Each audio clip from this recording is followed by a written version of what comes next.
Prime Minister Anthony Albanese will travel to the US for the 2024 Quad Leader Summit next week. It will be the fourth in-person meeting between leaders of the US, India, Japan and Australia.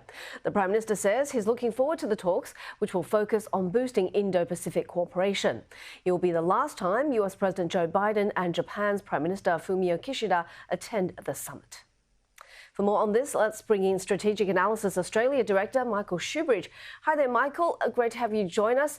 So, the fact that this summit is being held in Delaware is all about, which is the hometown of Joe Biden, is all about cementing those personal alliances.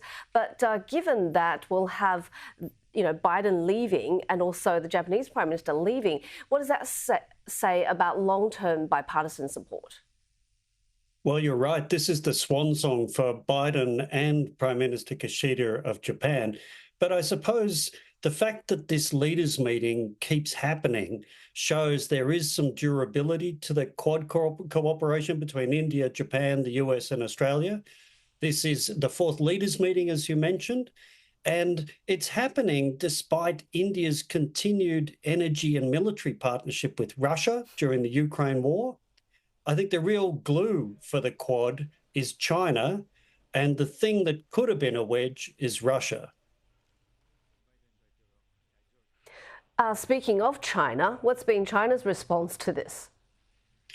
Beijing hates the Quad, and they like to either pretend it isn't happening or demonize it as some kind of emerging NATO alliance in the Indo-Pacific.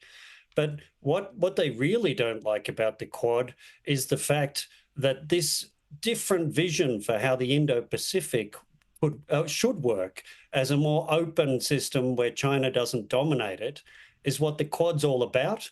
And that's a very appealing thing for many countries in the region as China gets more powerful and more aggressive. So what sort of deliverables can we expect from this summit? Will it be on the military front or more on health and health security and natural disasters? Well, the Quad is a little bit about military stuff, maritime security, but that's really kept in the background and it just keeps bubbling along.